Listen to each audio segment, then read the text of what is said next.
Marinadong aki. Marinadong po. Tapos huwag na maliyaman na. Marinadong po, sir. Very good. Kung hinanap sa kita mga G, as in mag-check ang attendance, may mga absent ba? Very good. So, bago kita mag-diretso sa ito yung panibagong na seminar daw, magkakaiba mo na ito kita dikit na review o recap sa ito yung past lesson. So, sisisend yung nakarundong ka sa ito yung leksyon na sunod mo. Tungkol po ini sa adjective. Tama. So, sisi naman po ang makakataw sa kuya kung ano ang adjective. Panguri. Hindi Albert.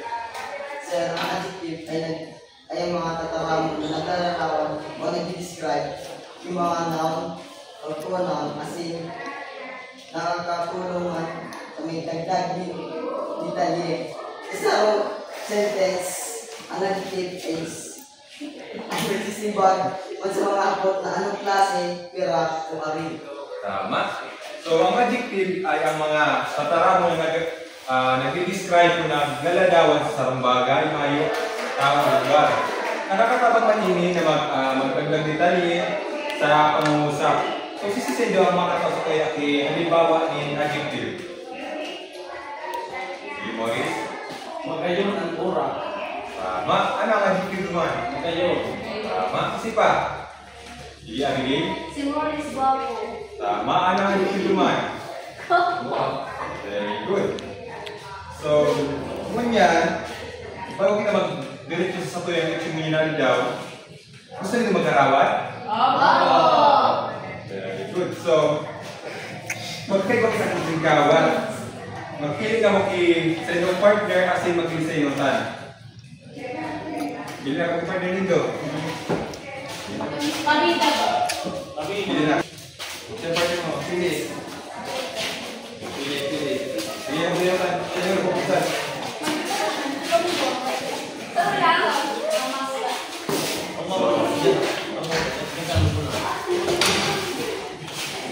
So, ang kawatang ini is ang sarap sa inyo ay aartihon kung ano nabulot nindong action word. Tapos ang partner naman nito ang maguhula kung ano ito. Nasabutan?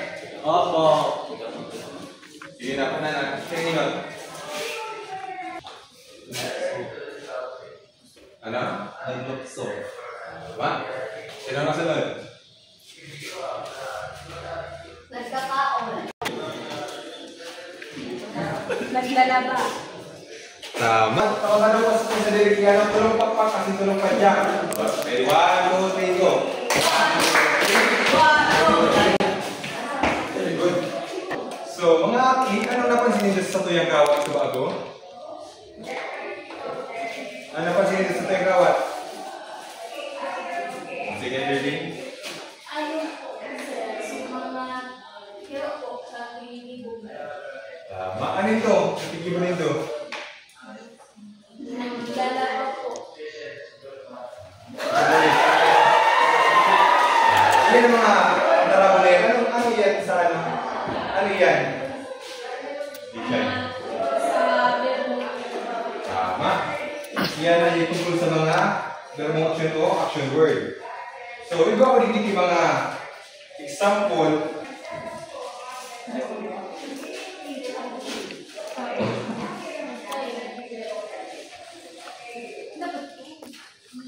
Sige, number 1. Siya makabasa. Number 1. Sige, siya.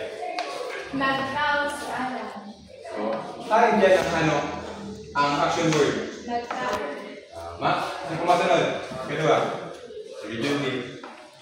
Nagbabayli sinda. Tama. Tayo dyan ang action word. Nagbabayli. Sige, tama. Sige, katuloy naman. Maurice. Nagdadalaga na na. Tayo dyan ang action word. Nagdadalaga. Tama. O, tama na sa diri kasi tulong pakpak kasi tulong padyak. 1, 2, 3, go. 1, 2, 3. So, ngayon ako ito na magkakaroon ka action word. Sa way siya kung basahon ining short paragraph, as in hanapon ng mga action word. Sige, sabay-sabay daw. 1, 2, 3, go. Anayang nagdadalaan sa pati. Nag-uuma at nagkakaway kailangan sa iyang mga Ano pa rin ito kung ano dyan ang action word? Taas ka mo. Energy. Pamilugan mo. Ha? Kasi pa makahanap ng action word.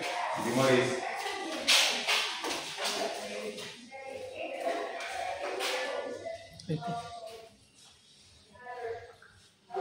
Very good.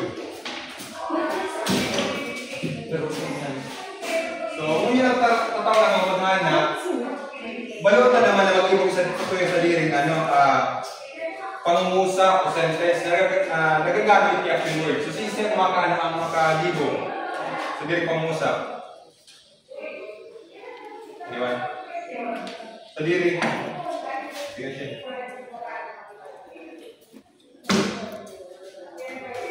Sino masunod? Si Albert. Bilugan ng mga ang tigamit nindong action words na pangungusap na gilibo nito.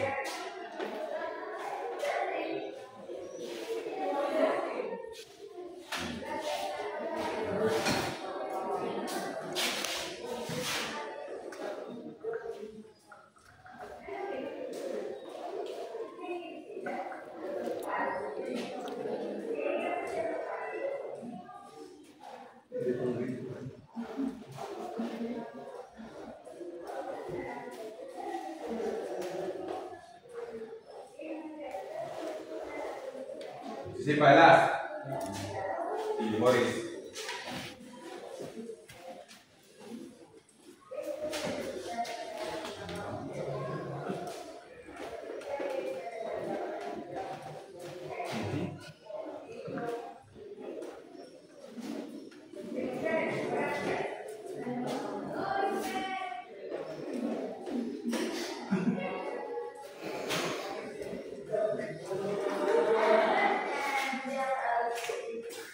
Bisa tayo kasama mga bigyan mo dito ano?